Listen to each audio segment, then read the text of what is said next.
ये आकाशवाणी है।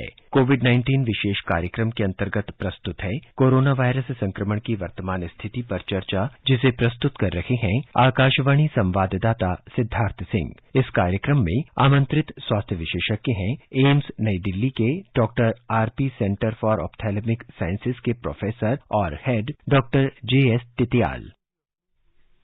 नमस्कार श्रोताओं, स्वागत है आपका कोरोना जागरूकता सीरीज के एक नए अंक में।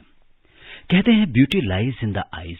जी हाँ, खूबसूरती इंसान की आंखों में होती है। आंखों को लेकर तमाम लेखकों और शायरों ने एक से बढ़कर एक बात लिखी है। हम तो फना हो गए उनकी आंखें देखकर, गालिब न जाने कैसे वो आईना देखते होंगे, वगैरह वगैरह। आंख शरीर का इतना महत्वपूर्ण अंग है कि आंखों पर तमाम मुहावरे भी लिखे गए हैं। आंखों का तारा होना, आंखें खोलना, आंखें बड़ी हो जाना, आंख लड़ जाना, आंखें मिलाना, आंखें लाल हो जाना, आंखों का पानी खत्म हो जाना और न जाने क्या क्या। न जाने कितने भावों की अभिव्यक्ति है हमारी आंखें। लेकिन अगर इन आंखों में कोई समस्या हो जाए तो हमें क्या करना चाहिए?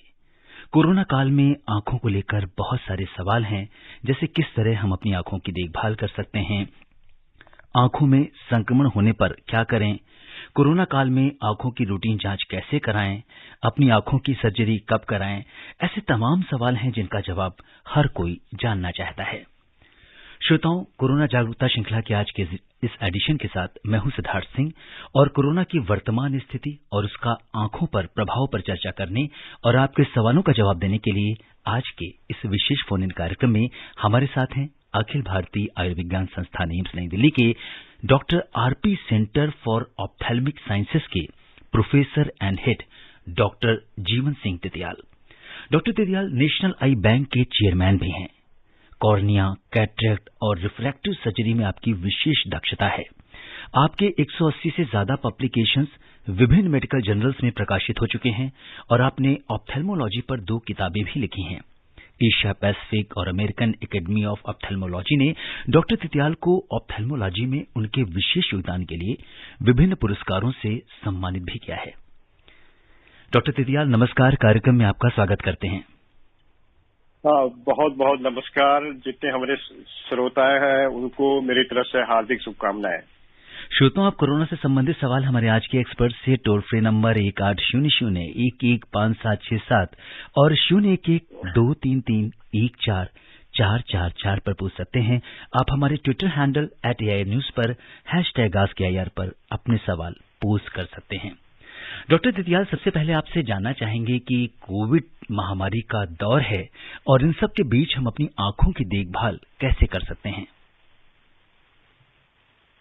सिद्धार्थ, आपका ये सवाल बहुत ही महत्वपूर्ण है। कोविड के टाइम में 2 चीजें बहुत ही इम्पोर्टेंट है। पहला तो कि कैसे कोरोना से आंखों का बचाव किया जाए, उसके 2-3 चीज मैं बताना चाहूंगा।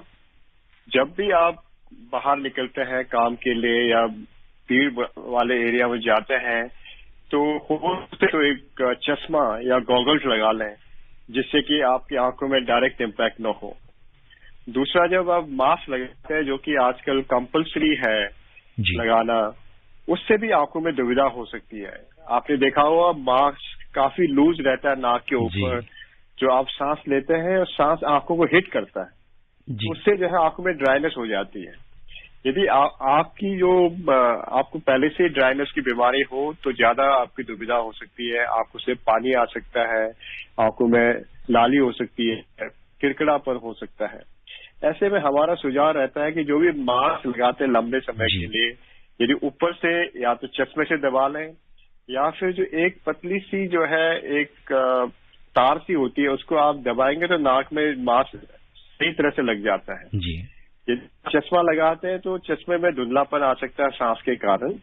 ऐसे में हम कहते हैं कि आप छोटा सा एक टेप लगा लेंगे मास्क के ऊपर, एक तो मास्क ठीक से लग जाएगा और हवा भी आपको आंखों में और चश्मे में इम्पैक्ट नहीं करेगा। ये तो है कैसे मास्क लगाना चाहिए हमें। दूसरा जो है, कोविड में आंखों में असर हो सकता है। हमने देखा है बहुत सारे ऐसे मरीज होते हैं जिनकी आंखों में लाली हो जाती है, जिसे हम कंजंक्टिवाइटिस या आई फ्लू कहते हैं। इससे शुरुआत हो सकती है। तो करीब करीब 30% लोगों में जिनको कोविड हो जाता है, आंखों में भी असर हो जाता है, इसी तरह की लाली हो जाती है। ये लाली जो है इन्फेक्टिव है या नहीं, इसका खास खुलासा नहीं हुआ है लेकिन हम जानते हैं कि जिन लोगों को आंख में लाली के साथ साथ में बुखार आ रहा हो या खांसी हो रही हो, गले में खराश हो, तो उनको कोविड टेस्ट करा लेना चाहिए कि हो सकता है उनको कोविड हो गया हो। इससे आप अपनी भी सुरक्षा कर सकते हैं, अपने साथ वाले, अपने घर के जितने भी बाकी सदस्य हैं उनकी भी सुरक्षा कर सकते हैं। जी। और डॉक्टर तितियाल, जब कोविड की पहली लहर चल रही थी उस समय बहुत ज्यादा पता भी नहीं था और ऐसा भी कहा जा रहा था कि आंख भी एक कारण हो सकता है कोविड के इन्फेक्शन का। क्या कोरोना वायरस आंखों के जरिए संक्रमण हो सकता है कोविड का? डेफिनेटली हो सकता है, क्योंकि आंखों में जो आपके आंसू आते हैं या जो कीचड़ आता है उसमें वायरस हो सकता है। आपके हाथ जो है आंखों में टच करते हैं, उससे भी इन्फेक्शन फैल सकती है। इसलिए जब भी आप आंखों को टच करें तो अपने हाथ जरूर धो लीजिए, या फिर हाथ धोने के बाद आंख टच करेंगे तो ये इन्फेक्शन दूसरे में फैलने के चांसेस कम हो जाएंगे। जी। तो ये बहुत ही इम्पोर्टेंट इश्यू है जिससे हमें बचाव करने की जरूरत है। और डॉक्टर तितियाल, जैसे हम बाहर से आते हैं जब भी घर पे, या तो हम हाथ धोकर, जैसे आंखों का धोना, ये आंखों की हाइजीन, ये कितनी इम्पोर्टेंट है? ये भी बहुत जरूरी है। जैसे हम कहते हैं कि हाथ धोना काफी जो है सुरक्षा आपको करता है, स्पेशली आप कहीं टच करते हैं टेबल में या फिर दरवाजा खोलते हैं, जहां आप काम करते हैं, आपके हाथों में वायरस आ सकता है। तो आप जब हाथ साफ करके धो लेंगे साबुन से करीब 20 से 30 सेकंड तक, तो ये सारे वायरस जो है हाथ से हट जाते हैं। तो इससे जो है इन्फेक्शन, आपके इम्पोर्टेंट जो एरिया होते हैं जहां से इन्फेक्शन हो सकता है, आपको पता है ये नाक या गले से हो सकता है जी। दूसरा जो है आंखों में भी जो है द्वारा भी इन्फेक्शन हो सकता है। तो जितने हम कहते हैं म्यूकस मेम्ब्रेन होता है उससे इन्फेक्शन फैल सकता है, तो आंखों का भी एक्सपोजर होता है। तो ये जो लोग जो है ऐसे एरिया में काम करते हैं जहां पर इन्फेक्शन होने के ज्यादा चांसेस है, तो वहां पर ये या फिर ग्लव्स पहन के काम करना चाहिए आपको, और एक प्रोटेक्टिव ग्लासेस लगाने भी बहुत जरूरी है जी। और वो लोग जो चश्मा पहनते हैं घर से बाहर निकलने के बाद, तो जब घर वापस हम आते हैं हम अपनी सब चीजों को सैनिटाइज करते हैं, चश्मे को हम कैसे, क्या उसे पानी से धोना चाहिए या उसके लिए हम क्या कुछ कर सकते हैं? हाँ, ये बहुत अच्छा क्वेश्चन आपने उठाया है। जो नया अभी लिटरेचर आया है कि जो लोग चश्मा पहनते हैं रेगुलरली और जो लोग चश्मा नहीं पहनते हैं, तो ये देखा गया कि जो लोग चश्मा पहनते हैं उनकी कोविड में सुरक्षा ज्यादा होती है, क्योंकि ऐसे एक प्रोटेक्शन हो जाता है। लेकिन आप बार बार आप अपने हाथों करते हैं, कभी चश्मा उतारते हैं, चश्मा पहनते हैं, चश्मे को टेबल या मेज पर है जी, तो उसमें वायरस आने के चांसेस होते हैं। तो जैसा आप हाथ धोते हैं वैसे आप चश्मे को भी आराम जो है एक सोप से या फिर डिटर्जेंट से धो सकते हैं। उसके बाद ड्राई करके साफ कपड़े से लेंसेज को साफ कर सकते हैं, तो उसमें जो है कोई खराबी नहीं आती है। ये जरूर है कि ज्यादा जोर से नहीं रगड़े, नहीं तो उसकी कोटिंग खराब हो जाएगी और चश्मे का नंबर जो है आपको दोबारा बदलने की जरूरत पड़ सकती है जी। लेकिन चश्मे को भी साफ रखना जरूरी है, जितना आंख को साफ रखते हैं उतना ही। डॉक्टर तितियाल, क्या हम जैसे टैप वाटर से, नल के पानी से हम चश्मे को धो लें या उसमें हम सोप भी लगा सकते हैं? हाँ, सही कह रहे हैं आप। जो रनिंग टैप वाटर है वो काफी साफ होता है, जो पीने का पानी होता है उससे साफ करिएगा आप, और सिंपल रिंच करने से भी 5 या 10 मिनट रिंच करेंगे तो सब कुछ साफ हो जाएगा उससे आप जी। और यहाँ पे आपसे ये भी जानना चाहेंगे कि इस समय बहुत सारे ऐसे लोग हैं जो अपने रूटीन चेकअप के लिए अस्पताल नहीं जा पाए हैं, क्योंकि बहुत सारे लोगों का, जैसे चाहे वो बुजुर्ग हों या लोगों को चश्मे की जांच कराने के लिए जिन्होंने सोचा था, लेकिन मार्च के बाद से 1 साल हो गए इस कोरोना के दौर को, तो लोग थोड़ा सा कहीं न कहीं अस्पताल जाने में दोबारा डर रहे हैं। ऐसे में किस तरह की सावधानी रखनी चाहिए, हम कैसे, क्योंकि ये शायद टेलीफोनिकली पॉसिबल नहीं है, तो हमें अस्पताल जाना ही होगा। ये आपने बहुत अच्छा सवाल किया है। हम लोग जो है पूरे एम्स में या ऐसे बड़े बड़े इंस्टीट्यूशन में टेली कंसल्टेशन हम लोग करते हैं, लेकिन आंख की ऐसी बीमारियां होती है जिसको देखना जरूरी होता है। जैसे आपको पर्दे की बीमारी है, तो मरीज बता नहीं सकता कि उसके पर्दे में क्या चेंजेस आ रहे हैं, उसके लिए एग्जामिनेशन जरूरी हो जाता है। लेकिन बहुत सारे ऐसी बीमारियां हैं, ऐसी समस्याएं हैं जो टेली कंसल्टेशन या वीडियो कंसल्टेशन से हम उसको, उनकी दुविधा को जो है दूर कर सकते हैं। जी, जरूरत है उनको हम बुला सकते हैं हॉस्पिटल में। आप देखेंगे सर्विसेज है वो 24 आवर चल रहे हैं हमारे, केवल है उसके लिए ओपीडी अभी खुली नहीं है। लेकिन मैं देख रहा हूं जैसे केसेस कम होते जा रहे हैं, तो मुझे लगता है कि बहुत जल्दी फिजिकल कंसल्टेशन भी शुरू हो सकती है जी। लेकिन फिर भी हम चाहते हैं कि जिन मरीजों का हम टेलीफोनिकली कंसल्टेशन कर देते हैं उनको हॉस्पिटल की जरूरत नहीं जी। लोगों को बुलाते हैं जिनमें जो है टेस्ट करना या एग्जामिनेशन करना जरूरी हो जाता है। ये ऐसी बीमारियां हैं जो क्रॉनिक होता है। पिछले 1 सालों में हमने देखा है काला मोतिया की बीमारी है जिसमें दवाई डालना बहुत जरूरी है जी। और उसके बाद उसका असर देखने के लिए आंखों का पर्दा और फील्ड टेस्टिंग करनी होती है। जैसे डायबिटिक पेशेंट है उनका भी एग्जामिनेशन जरूरी है। तो इन मरीजों को डेफिनेटली नुकसान हो सकता है। तो हम चाहते हैं कि जितने जल्दी लॉकडाउन खुले और मरीजों का एग्जामिनेशन हो जाए तो बहुत बेहतर है जी। और डॉक्टर तितियाल जी, हाँ, जब भी आप हॉस्पिटल आएंगे ये जरूर ध्यान रखिए कि मास्क पहन के आइए। पॉसिबल है तो N95 मास्क पहनना चाहिए हॉस्पिटल में। और ये जरूरी है कि आपका हॉस्पिटल में हो सकता है 1 घंटे या 2 घंटे की जो है टाइम लग सकता है। उसी अनुसार से अपना पानी, खाने पीने का सामान अलग से लेके आइए और ये जरूरत है तो साथ में एक आदमी लाइए, नहीं तो खुद भी अकेले भी आ सकते हैं जिससे भीड़ कम हो जाए।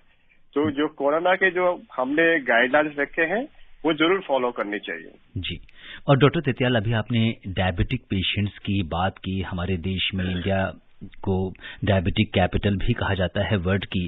तो आपसे ये जानना चाहेंगे कि वो लोग जिनके अंदर डायबिटीज की बीमारी है या शुगर के मरीज हैं, उनको अपने आंखों का फॉलोअप कितने दिनों के बाद करना चाहिए, कितने कितने इंटरवल पे अपनी आंख की जांच करानी चाहिए?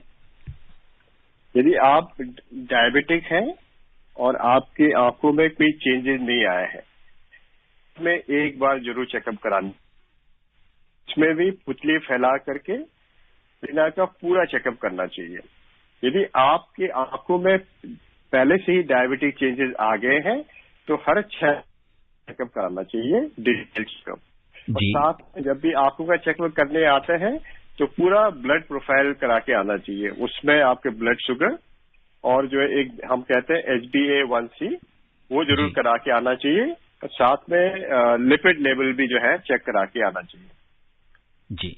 और डॉक्टर तितियाल, आंखों की बात हो रही है और इस समय सबसे ज्यादा जो बीमारी चर्चा में है वो ब्लैक फंगस या म्यूकोरमाइकोसिस है और लोगों को इससे लेकर बहुत सी चिंताएं हैं क्योंकि आंखों में भी इसका प्रभाव देखा जा रहा है। आपसे जानना चाहेंगे कि म्यूकोरमाइकोसिस क्या है, इसकी हम पहचान कैसे कर सकते हैं और वो कौन सी स्थिति या लक्षण है जब हमें सतर्क होने की जरूरत होती है? हाँ, आप सही कह रहे हैं कि इस वाले जो सेकेंड वेव आया है उसमें बड़े सारे ऐसे केसेस आए हैं जिसमें म्यूकोरमाइकोसिस इन्फेक्शन हुआ है। ये एक फंगस की बीमारी है और ये बड़ा कॉमनली जो है हमारे एटमॉस्फेयर में रहता है। और जिन लोगों की शारीरिक इम्यूनिटी कम हो जाती है या इससे लड़ने की क्षमता कम हो जाती है उनमें इन्फेक्शन होता था। पहले भी इन्फेक्शन होता था, स्पेशली जो लोग कैंसर के मरीज हैं जिनमें कैंसर की दवाइयां चल रही है या फिर डायबिटिक पेशेंट है जिनकी अपनी इम्यूनिटी कम हो गई, उनमें इन्फेक्शन होता था। लेकिन कोरोना वायरस का जो इन्फेक्शन अभी हुआ है उसमें 2-3 चीजें शरीर में ऐसी हो जाए। जी, हेलो हेलो जी, डॉक्टर तितियाल से अभी हमारा संपर्क टूट गया है और बहुत अच्छी आंखों से संबंधित जानकारी डॉक्टर तितियाल दे रहे थे। आप एम्स में प्रोफेसर हैं और श्रोताओं, जिस तरह की कहा जाता है कि कोविड में आंखों को लेकर बहुत सारे हमारे पास सवाल सोशल मीडिया से, ईमेल से, बहुत सारे श्रोताओं ने हमसे रिक्वेस्ट की थी कि हमें एक ऑप्थेल्मोलॉजिस्ट को होना चाहिए जिससे वो सारी जानकारी इनको मिल सके। और इस बीच डॉक्टर तितियाल दोबारा हमारे साथ कार्यक्रम में जुड़ गए हैं। डॉक्टर तितियाल, आपसे आप बता रहे थे ब्लैक फंगस की हमारी बात हो रही थी। नॉर्मली ये म्यूकोरमाइकोसिस होता है और सबसे कॉमन जो फंगस इसमें है राइजोपस होता है। ये जो है नॉर्मली आपके जो है नाक में या थ्रोट में इन्फेक्शन सबसे पहले होने के चांसेस रहते हैं। वहां से जो आंखों के जो नोज के आसपास में जो स्पेसेस होते हैं जिसे साइनस कहते हैं जी, उसमें इन्फेक्शन पहले हो जाता है। फिर धीरे धीरे यदि उसमें आपको बीमारी पकड़ में ना आ जाए तो फिर ये आंखों में या फिर ब्रेन में भी जा सकता है। तो ये उन मरीजों में होने के चांसेस ज्यादा होते हैं जिनका ब्लड शुगर अनकंट्रोल्ड रहता है या पहले से डायबिटिक रहते हैं। और कोरोना वायरस के जो इन्फेक्शन सीवियर होता है उसमें हम जानते हैं कि स्टेरॉइड देना पड़ता है। जब हम भारी मात्रा में स्टेरॉइड देते हैं तो शरीर का ब्लड शुगर कंट्रोल जो है बिगड़ जाता है। तो उन लोगों में ये बीमारी पकड़ने के चांसेस ज्यादा रहते हैं। या फिर जो लोग वेंटिलेटर में लंबे समय तक रहे हो या फिर जो ऑक्सीजन थेरेपी में लंबे समय तक रहे हो उनमें ये म्यूकोरमाइकोसिस होने के चांसेस रहते हैं। पर फॉर्चुनेटली ये सभी मरीजों में नहीं होता है। करीब करीब 10 या 15% मरीजों में कोविड जो बीमारी हो रही हो या हो चुकी हो उनमें ये म्यूकोरमाइकोसिस होने के चांसेस रहते हैं। लेकिन अराउंड 90% केसेस ऐसे होते हैं जो डायबिटिक होते हैं पहले से ही या फिर जिनका ब्लड शुगर प्रोफाइल पूरा चेंज हो जाता है कोविड बीमारी के टाइम में या उसके ठीक होने के बावजूद भी। इसके जो इम्पोर्टेंट साइंस होते हैं या जो सिम्टम्स होते हैं, आपके सर में दर्द होना या फिर आंखों के चारों तरफ दर्द होना, आपको आंखों के या फिर आंखों के आसपास में काले काले डिसकलरेशन हो जाना स्किन का, या फिर आंखों के घुमाने में ऊपर नीचे देखने में आंखों में दर्द होना, और कभी कभी डबल विजन होना या फिर आंखों में सूजन आ जाना और चेहरे में भी सूजन आ जाना, ये अर्ली सिम्टम्स होते हैं। इसी में आप टेस्ट करेंगे। नॉर्मली हम जो है स्वैब लेते हैं या स्क्रैप करते हैं मुंह के जो ओरल म्यूकोसा होता है या नोज से, तो उससे फंगस आराम से पिकअप हो जाता है और उसका ट्रीटमेंट यदि शुरू से करें तो उसकी रिकवरी बहुत अच्छी हो जाती है। बहुत रेयर है कि ये बीमारी फैल सकती है और जो है आदमी की अंधता या फिर कभी कभी डेथ होने के चांसेस भी रहते हैं। जी। और डॉक्टर तितियाल, यदि किसी व्यक्ति को कैटरेक्ट या मोतियाबिंद की सर्जरी हुई है या वो इस सर्जरी को कराने का प्लान कर रहा है, तो ऐसे में वैक्सीनेशन से रिलेटेड आपसे सवाल पूछना चाहेंगे कि वैक्सीनेशन हमें कब लेना होता है, कितने दिन पहले या सर्जरी के कितने दिन बाद? जहां तक कैटरेक्ट सर्जरी का सवाल है, यदि कैटरेक्ट सिग्निफिकेंट है, उससे आपको कॉम्प्लिकेशन हो रहा है, तो सर्जरी बिना वैक्सीनेशन के भी हो सकती है। लेकिन आप वैक्सीनेशन ले रहे हैं तो हम चाहते हैं कि वैक्सीनेशन का पूरा असर आ जाए। तो नॉर्मली हम वेट करते हैं दोनों वैक्सीनेशन डोज होने के बाद करीब करीब 4 से 6 हफ्ते रुक करके हम ऑपरेशन के लिए मरीजों को बताते हैं। यदि आपको कोविड बीमारी हो गई हो तो अभी जो नया रेगुलेशन आया है, करीब करीब आपको 40 दिन रुकने पड़ेंगे कोई भी ऑपरेशन कराने के लिए। तो ये कैटरेक्ट सर्जरी के लिए भी लागू होता है। तो करीब करीब 6 हफ्ते जो है वेट करना चाहिए वैक्सीनेशन के बाद या फिर कोविड बीमारी से ठीक होने के बाद। और डॉक्टर तितियाल, कैटरेक्ट की बात चल रही है और ये एक ऐसा ऑपरेशन है या सर्जरी है जिसे नॉर्मली लोग प्लान तरीके से करते हैं। और इसके पहले जब मार्च से जब से ये कोविड का प्रकरण शुरू हुआ है, उसके पहले बहुत सारे ऐसे लोग हैं जिन्होंने प्लान किया था लेकिन अभी वो डर रहे हैं, वो जा नहीं रहे अस्पताल। तो कितने दिन तक इंतजार करना ठीक होता है, इसके बाद आपको कराना ही चाहिए? इसमें पहले कुछ चीजें ध्यान में रखना बहुत जरूरी है। इस बीच में यदि आपकी नजर पहले से भी कम हो गई हो या आपको दिखाई देना बंद हो गया हो तो, और आपको यदि कोविड की अटैक हो गई या बीमारी हो गई हो तो उससे भी आंख में असर आ सकता है। कभी कभी मोतिया जो है एकदम से बढ़ सकता है क्योंकि आपको स्टेरॉइड देता है जब कोविड बीमारी होती है जी। तो एक चेकअप कराना जरूरी है। जैसे लॉकडाउन खुल जाएगा आप आ सकते हैं, क्योंकि जितने भी हॉस्पिटल्स हैं उसमें भी पूरा कोविड की जो गाइडलाइंस है उसको फॉलो करते हैं। तो हम डिसाइड कर सकते हैं कि आपकी सर्जरी अर्जेंट है या फिर वेट कर सकते हैं। तो ये एक इम्पॉर्टेंट इश्यू है। यदि आप टेली कंसल्टेशन कर लेंगे तो ये दुविधाएं हम जो है फोन से ही आपको समझा सकते हैं। और यदि आप जो है डायबिटिक आपको नहीं है, कोई और बीमारी नहीं है, तो मेरे ख्याल से चिंता ज्यादा नहीं करनी चाहिए, आप सर्जरी करा सकते हैं आराम से। लेकिन जो मेजर सर्जरीज है उसमें डेफिनेटली आपको थोड़ा सा सोचना पड़ेगा। कैटरेक्ट सर्जरी फिर भी सिंपलर है, बॉडी को ज्यादा नुकसान होता नहीं है, इन टर्म्स ऑफ इम्यूनिटी कम होने की बात होती नहीं है, कोई गोलियां भी नहीं खानी पड़ती। आजकल बहुत सिंपल सर्जरी होती है और कोई इंजेक्शन भी नहीं लगाते हैं जिससे कि ब्लीडिंग होने के चांसेस हो। क्योंकि हमने देखा है कोविड बीमारी के बाद बड़े सारे लोग जो है एंटी कोगुलेंट्स में रहते हैं, क्योंकि कंपलसरी हो जाता है कि क्लॉटिंग हो सकती है बहुत सारे लोगों को। तो कैटरेक्ट सर्जरी में ब्लीडिंग होने के चांसेस होती नहीं है, तो सर्जरी सेफली किया जा सकता है। जी, और जो श्रोता हमसे कार्यक्रम में अभी अभी जुड़े हैं उन्हें बता दें कि आज के कोविड-19 के इस विशेष कार्यक्रम में हिस्सा ले रहे हैं अखिल भारतीय आयुर्विज्ञान संस्थान एम्स नई दिल्ली के doctor RP centre for ophthalmic sciences के professor and head doctor Jeevan Singh Titiyal. आप भी डॉक्टर तितियाल से हमारे स्टूडियो के टोल फ्री नंबर 1800115767 पर फोन कर सवाल पूछ सकते हैं। और अब हमारे आज के पहले कॉलर उत्तर प्रदेश में बड़ौद से महेश शर्मा जी जुड़ गए हैं। महेश जी नमस्कार, स्वागत है आपका कार्यक्रम में।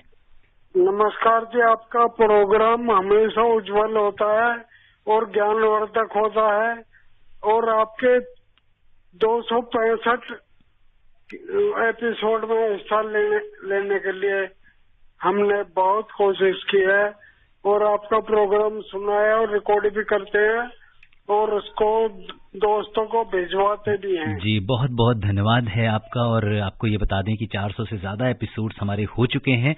आप आज क्या जानना चाहते हैं?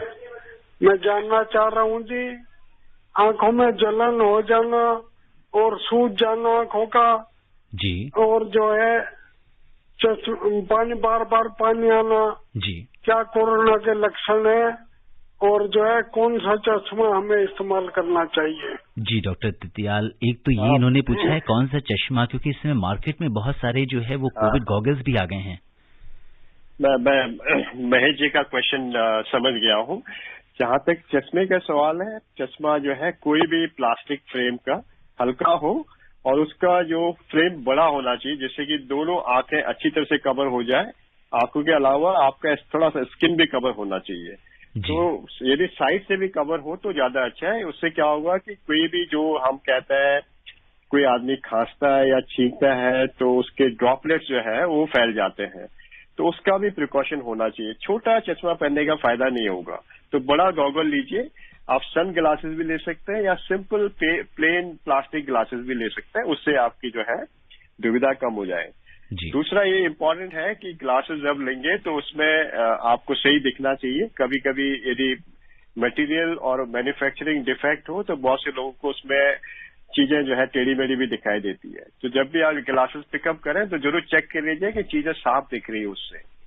दूसरा ये पूछ रहे थे कि आंखों में लाली होना या फिर कभी कभी आंखों में चुभन होना, पानी आना, ये बहुत ही कॉमन सिम्टम है उन लोगों को जिनको कोविड हो चुका है और कोविड से ठीक हो चुके हैं।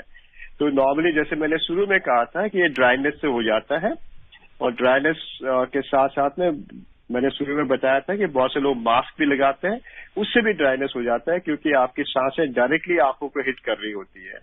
तो ऐसे सिचुएशन में आप जो है सिंपल आर्टिफिशियल टीयर डालेंगे, ड्रॉप्स, दिन में 3 या 4 बार, तो आंखों में गीलापन हो जाएगा, आंखों में सूदिंग इफेक्ट आ जाएगा, आप कंफर्टेबल हो जाएंगे।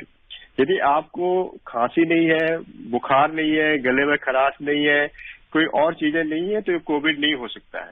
यदि आंख में लाली है और आपको और बीमारी भी है, आपको हाई फीवर हो रहा है या फिर आप किसी ऐसे मरीज के कांटेक्ट में आए हैं जिसको कोविड है, तो कोविड होने का शक हो सकता है, तो आपको जो है आरटीपीसीआर टेस्ट करा लेना चाहिए। जी, और इस बीच छत्तीसगढ़ से हमारे साथ वीरेंद्र जी कार्यक्रम में जुड़ गए हैं। आइए जानते हैं उनका क्या सवाल है। वीरेंद्र जी नमस्कार। जी सर, मैं नमस्कार, आपको नमस्कार करना चाहता हूँ और डॉक्टर साहब को सबसे पहले तो नमस्कार करना चाहता हूँ। मैं जिला बलरामपुर छत्तीसगढ़ से मैं बोल रहा हूँ सर। गांव ग्राम चांगरो से बोल रहा हूँ। बताइए क्या जानना गांव देहात से बोल रहा हूँ सर। जैसा कि मैं आंख से नहीं देख पाता हूँ सर, मैं ब्रेल लिपि हूँ, ब्लाइंड हूँ बचपन से। जैसा कि मेरे को हाइड्रोसिल है सर साथ में, और जैसा कि मेरे को शुगर का मैं पेशेंट हूँ। तो कहने का मतलब मेरे को इस हालत में कोरोना टीका लगवाना चाहिए या नहीं लगवाना चाहिए? जी डॉक्टर तितियाल, ये बहुत ही अच्छा क्वेश्चन आपने किया है। जहां तक कोरोना वैक्सीनेशन का टीका है, उसके लिए कोई खास कंट्राइंडिकेशन नहीं है। उन्हीं लोगों को नहीं लगाते हैं जिनको एलर्जी हो उस चीज से। डायबिटिक पेशेंट को तो जरूर लगाना चाहिए, बिकॉज हम जानते हैं डायबिटिक पेशेंट को यदि कोरोना अटैक हो जाए या कोरोना वायरस लग जाए तो उनमें बीमारी ज्यादा सीरियस होने के चांसेस रहते हैं। तो हमने जहां तक देखा है, जितने भी स्टडीज अभी आया है, यदि आपको दोनों डोज वैक्सीनेशन के लग गए हैं तो जब भी आपको कोरोना का यदि इन्फेक्शन हो भी जाता है तो बहुत ही माइल्ड होता है और सीरियसनेस कम हो जाती है। तो मैं ये कहूंगा प्लीज जरूर वैक्सीनेशन लगाइए, आपको कोई और कंट्रा इंडिकेशन आपके लिए नहीं है। जी, और इस बीच कुल्लू से राजू सिंह हमारे साथ कार्यक्रम में जुड़ गए हैं। राजू जी नमस्कार। जी राजू जी बताइए। सर नमस्कार। जी नमस्कार। सर ब्लैक फंगस और व्हाइट फंगस में अंतर क्या है? हाँ, ये अच्छा क्वेश्चन है आपका। देखो, ब्लैक फंगस या फिर व्हाइट फंगस दो अलग अलग फंगस की बीमारी है। इनफैक्ट जो ब्लैक फंगस कहते हैं वो फंगस भी व्हाइट ही होता है, लेकिन उसके जो साइंस होते हैं, जो बीमारी होती है, उसमें चेहरे में या फिर आंखों में काले काले धब्बे आ जाते हैं। तो उसको कॉमनली जो है लेमैन टर्म के हम ब्लैक फंगस बोलते हैं। ये नॉर्मली जो है राइजोपस फंगस होता है, उससे हो जाता है। जो व्हाइट फंगस कहते हैं उसमें ऐसे धब्बे नहीं आते हैं, मुंह में छाले से पड़ जाते हैं, उसमें सफेद सफेद छाले पड़ते हैं, इसलिए व्हाइट फंगस बोलते हैं। ये कैंडिडा इन्फेक्शन होता है। इन दोनों इन्फेक्शन साथ में भी हो सकते हैं, कभी कभी अलग हो सकते हैं। जहां तक कैंडिडा इन्फेक्शन है, व्हाइट फंगस इन्फेक्शन, वो बीमारी बहुत सीवियर नहीं होती है, उसका इलाज भी जो है जल्दी संभव है। लेकिन ब्लैक फंगस जिसको हम म्यूकोरमाइकोसिस कहते हैं, वो कभी कभी यदि शुरू में ही आप इसको इलाज नहीं करेंगे तो ये जो है नाक के द्वारा, साइनस के द्वारा, आंख के पीछे या फिर ब्रेन तक भी फैल सकता है। तो उसमें आदमी की मृत्यु हो सकती है। कभी कभी जो है आंख में इतनी सूजन आ जाती है या साइनस में इतना इन्फेक्शन हो जाता है, उसके लिए ऑपरेशन भी करना पड़ सकता है। और अब समय इजाजत नहीं दे रहा कि हम इस चर्चा को आगे बढ़ाएं। डॉक्टर तितियाल, आप कोविड-19 के इस विशेष कार्यक्रम से जुड़े और आपने श्रोताओं के तमाम सवालों का जवाब दिया। आपका बहुत बहुत धन्यवाद। बहुत बहुत धन्यवाद। और मैं सारे दर्शकों को विश करता हूँ कि वो सेफ रहें और सारे कोविड के गाइडलाइंस फॉलो करें, जिससे कि हम सारे सुरक्षित रह सकें। जी बहुत बहुत धन्यवाद। है तो सब सुरक्षित है। बिल्कुल, आपके इसी संदेश के साथ श्रोताओं से यही कहेंगे कि आपको कोरोना से बचने के लिए जो भी डॉक्टर तितियाल ने सावधानियां बताई हैं, आप उनका पालन कीजिए। कोरोना के संक्रमण से बचने के लिए कोविड एप्रोप्रिएट बिहेवियर को अपनाइए। आप स्वस्थ और खुशहाल रहें, इसी कामना के साथ दीजिए मुझे अनुमति। नमस्कार।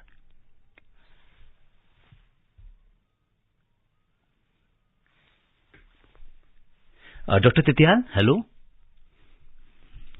जी। और श्रोताओं, अभी थोड़ा सा वक्त हमारे पास और है और आपसे बस इतना कहेंगे कि जो कोविड एप्रोप्रिएट बिहेवियर आज का ये जो खास अंक था, ये आंखों के ऊपर था और हमने कोविड से संबंधित वो सभी चीजें जो आंख से रिलेटेड होती हैं, बहुत सारी जिज्ञासाएं थी लोगों की, क्योंकि कोविड के समय में बहुत सारे हमारे ऐसे श्रोता थे, बहुत सारे ऐसे मरीज हैं जो रूटीन चेकअप के लिए वो अस्पताल नहीं जा पा रहे थे। अस्पताल ना जा पाने की वजह से अक्सर हमारे जो रूटीन चेकअप है वो नहीं हो पा रहे थे, जिसके कारण से अब हमको जो जानकारी मिली है इसके हिसाब से हमें जाना होगा और हमें अपना रूटीन चेकअप कराना होगा। और आंख हमारे शरीर का एक बहुत महत्वपूर्ण हिस्सा है, हमें इससे सुरक्षित रहना है। आप कोविड से बचे रहें, स्वस्थ रहें, खुशहाल रहें। दीजिए मुझे अनुमति। नमस्कार। कोविड-19 विशेष कार्यक्रम के अंतर्गत अभी आप सुन रहे थे कोरोना वायरस संक्रमण की वर्तमान स्थिति पर चर्चा, जिसे प्रस्तुत कर रहे थे आकाशवाणी संवाददाता सिद्धार्थ सिंह। इस कार्यक्रम में आमंत्रित स्वास्थ्य विशेषज्ञ थे एम्स नई दिल्ली के doctor RP centre for ophthalmic sciences के प्रोफेसर और हेड डॉक्टर जेएस तितियाल। ये कार्यक्रम आकाशवाणी के समाचार सेवा प्रभाग द्वारा प्रस्तुत किया गया। इसे आप हमारे mobile app news on AIR पर भी सुन सकते हैं। इस कार्यक्रम के संबंध में अपनी प्रतिक्रिया आप हमें ईमेल कर सकते हैं। पता है airnsttalks@gmail.com। ये कार्यक्रम फिर से सुनने के लिए लॉग ऑन करें हमारी वेबसाइट newsonair.nic.in।